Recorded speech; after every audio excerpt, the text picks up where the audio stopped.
Hello everyone and welcome back to my channel. Today I'm going to give my review over the new movie Faces of Death. Now this is a modern remake of the 1978 Mondo snuff documentary, Is It Real, Is It Fake? Film with the same title, Faces of Death. Now before I get into my review, I know really nothing about the 1978 movie. I think I've seen something here and there about it, but I'm not really educated about it. I never investigated it, I never looked into it, and I've never watched it. And it's never really been on my radar, believe it or not. I'm not one to watch super disturbing things, so that's probably why. So when I give my review, just put that in the back of your mind. I am a new viewer of this whole Faces of Death thing. But before we do get started, as always, today, tomorrow, and forever, my name is Connie. And if you like movie content, please hit that subscribe button because that's all I really talk about is movies. And if you don't, that's okay too. It is my birthday. People are over. You might hear chit chatter in the background here and there. I do apologize. Faces of Death. A woman employed as a website content moderator comes across a series of violent videos reproducing death scenes from a film. That film being the real movie, Faces of Death. The 1978 movie caused a lot of stir back in the day, I guess. It was banned in other countries. People thought it was real death scenes.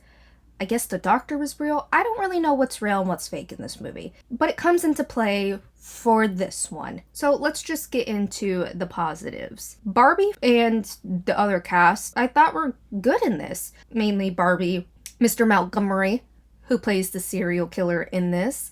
And I thought Josie, her performance as an influencer in this really gave me the ick. So that means she really pulled it off. Now, for Barbie's character, she is the content moderator who goes through all these crazy videos and approves them for a TikTok-like formatted app. So people post videos and she goes through them and see what is okay to have on the website. And she sees some crazy stuff. Most of it's fake, people being dumb, but she comes across these videos that look super real to the point where your mind can't really comprehend that someone would actually do this. So she passes it off as fake. And in this video, it's like a real execution, which was terrifying. It looked super real to me, but obviously it's not real. And she doesn't really know anything about the 1970s movie Faces of Death. So she moves on with her day, but it really stuck with her. Eventually, more videos come across her table, and she realizes that this is real. 100% this guy is killing people. And thanks to her roommate, she discovers the movie Faces of Death. Get into that in a little bit. So they do give a kind of lore into why she is a content moderator, which I think really helped her character. Unfortunately, she made a dumb video, a super dumb video that ended her sister's life.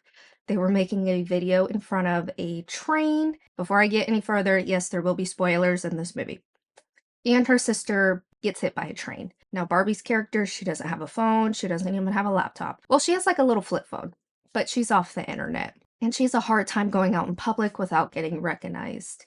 So this job really means a lot to her because of her past mistake. I think she truly wants to make the world a better place and safer for everybody. So I liked what they did with Barbie's character. And then she takes matters into her own hands when the police aren't going to do anything, the company she works for isn't going to do anything.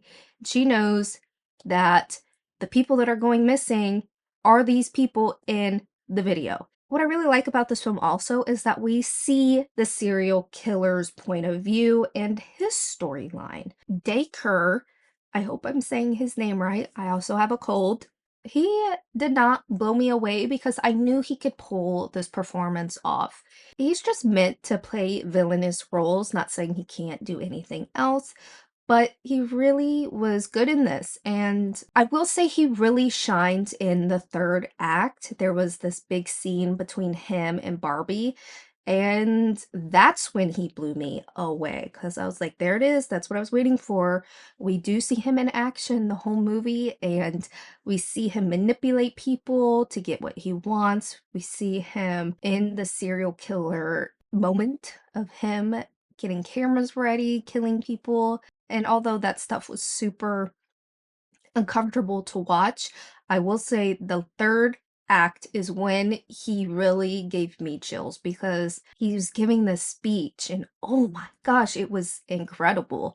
He really had me believing that he is a true serial killer. And I do like how they, I would say, accurately portrayed a serial killer. Now, it's not 100% because not every serial killer is the same. I noticed that they gave him some characteristics most serial killers do have. I mean, he was a clean freak, which is kind of crazy when you're dealing with that much blood. I mean, he's not like a stab and go guy. I mean, he is splatter serial killer. But I could tell he had OCD. He didn't like to be dirty. He got sloppy at the end. Most serial killers, they get sloppy, and that's how they get caught, just like his character.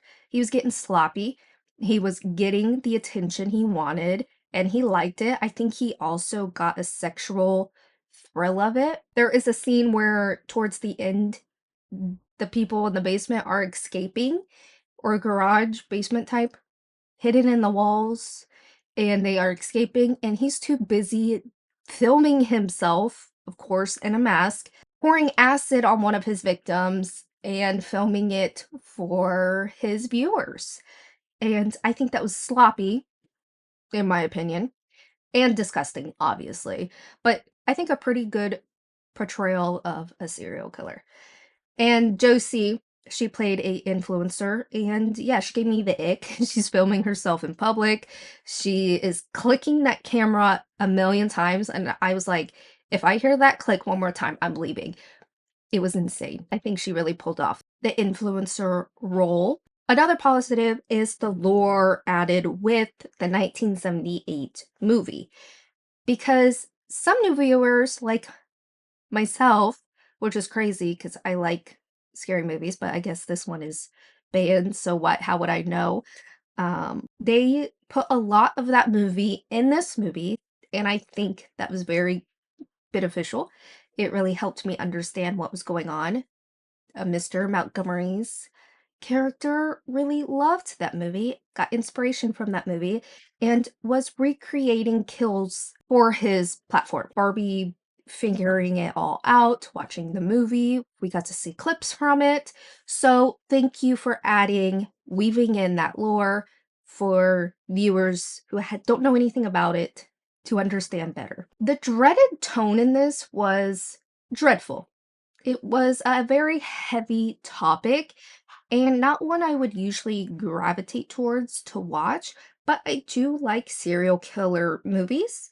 The topic is very disturbing. Anything to do with snuff films or the dark web, real people being killed for views, not my vibe because it feels real to me. But this film was very, it was bearable for me to watch.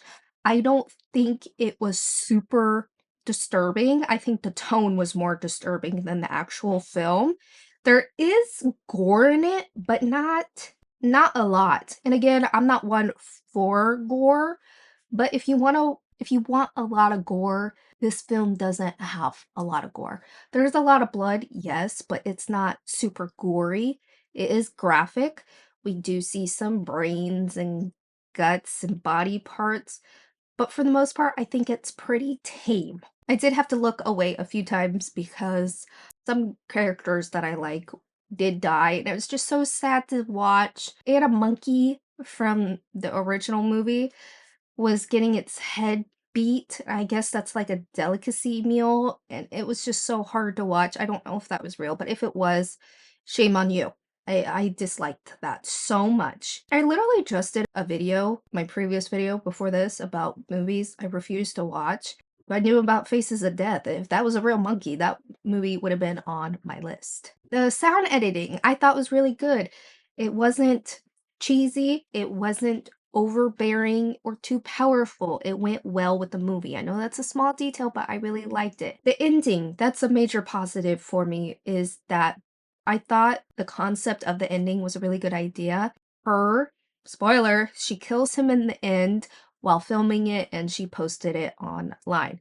That was really good, really clever. I liked that idea. The whole battle scene between them I thought was really good. He gave a final serial killer speech that was, in my opinion, epic. I really liked that. They went really hard in the sauce, both of them. I know a lot of people said that Barbie was trying to match his energy in this, and I I don't know if I really agree with that. I can probably see where people are coming from, but I think Barbie's character was so obviously deeply affected by this and her past with her sister dying. I think the rage she embodied was true to her character. So I had no issues with her performance in this. When she posted that video, it really terrified me because the comments were coming in and I could tell she was mortified. I was mortified because it shows the good versus the bad, the real versus the not real.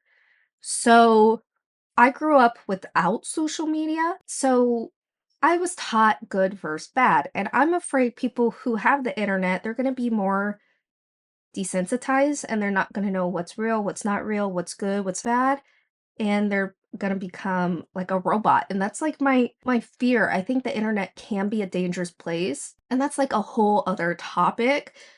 But they do show that why do people want this stuff? And it's just a bigger question. That's what I liked about this movie.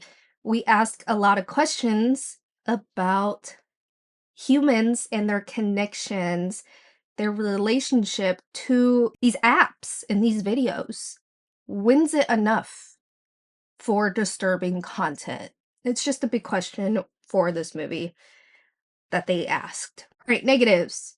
This is not a perfect movie. So, character decisions. A lot of characters in this movie were not the brightest, not the smartest, no survival instincts at all, and it was frustrating. It made me want to pull my hair out. Like, why are you doing that? But again, it helped. It helped the plot, you know, because in this movie there was a lot of plot conveniences that didn't really make sense. It wouldn't fly in the real world. That main one for me being, how did he pull this off? When he kidnaps Barbie, he goes into her apartment complex. I mean, he's going through the stairwell and in front of people's doors, and he ends up killing her roommate, kidnapping her, and he has to drag their bodies to the car. How did he do that without being caught? It's crazy. And with one of the other characters, I forget his name, but he was like a news reporter. That dude just let him in his house and gave him a beer. Like, I don't know if that would really happen in real life. He could have just grabbed him a band-aid and gave it to him. Like, he didn't have to invite him into his house. And then his keys were there. Just like a lot of plot conveniences. Another negative, I was not really scared of the mask. Now, in the trailer, it terrified me. It kind of reminded me of Hush, but in this, I guess he was trying to resemble a mannequin. That's the vibe I was picking up on. And I wasn't super scared of it. Yes, I'd probably be scared of it in person. The reason why I probably wasn't so scared of him was because we did get a lot of his point of view that really humanized him. So maybe that's why I wasn't so scared of the mask, because I knew that there was a really deep, disturbed person under there that really needed mental help. Like, I just was like, yo, you need help in jail. And I was just more annoyed than scared. Not saying that the movie wasn't scary, because to me it was. There were times where the tension was super high. I was like, obviously rooting for these stupid characters to get out of their situation. And it was just so frustrating because I could tell people were rooting for the killer. But the tension, I will say, was there in some situations. We wanted them to make it out alive, and they didn't. The cops were there. She could have screamed, but she was dying on the floor. Josie's influencer character. She's trying to escape the house. Why did she throw a brick out the window?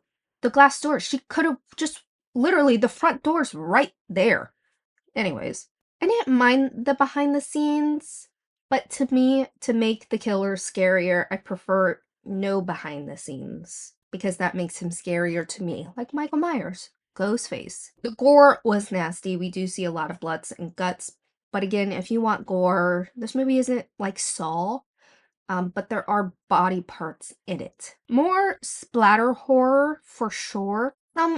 Definitely people would want more, but I'm good. Overall, I really did enjoy this movie, but this is probably just a one-time watch for me. Unless a friend or a family member wants to watch it, then I'm down to watch it again. This movie has very important questions to it. Why push it with watching this content? Why push it to making this content? I think it weaves the lore of the 1978 movie into it perfectly. I don't think it overdid it. I think they did it at a perfect amount for people to understand the lore. Barbie and Cray shine in this with their performances. Even though some of the other characters make me want to pull my hair out, I don't think it made the movie feel flat or unbearable to watch. Like I said earlier, Barbie ended the fight with the serial killer, but I don't think she anticipated the war with the comments section. So now my fear, and I think probably her fear too, is that it might continue with someone else. Trying to give people snuff-like content because you have to give the people what they want. And that's scary and disturbing. But yeah, I think it's a solid splasher serial killer film. Also, it demonstrates how influencers are dehumanized. That's a whole other topic. But yeah, again, just sparks a lot of conversation. I think this movie is a definite watch. You could definitely stream it, wait for it to come out. To me, I'd give it a 6.5 out of 10. It's not a perfect movie, but I did enjoy watching it, even though the topic was super heavy. But I do like serial killer movies, and this one was pretty decent. It's not the best, but I did enjoy watching it, and I might watch it again. All right, you guys, let me know. Did you see Faces of Death? Have you seen the original? Let me know. And yeah, comment down below your thoughts on this new movie, Faces of Death. All right, as always, I just bit my tongue. Please be safe out there, and I will see you guys soon. Bye-bye.